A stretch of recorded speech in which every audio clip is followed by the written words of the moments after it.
Primeiro, parabenizar a minha companheira de partido, dizer que é um orgulho poder estar do lado da senhora aqui na bancada do PDT.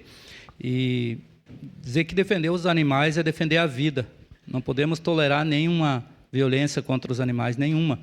Então, quero parabenizar a senhora, dizer que, com certeza, a gente está junto nessa luta aí e agradecer por tudo que tem feito pela nossa cidade, pelos animais, porque em um domingo domingo passado, eu estava indo para casa, para minha casa.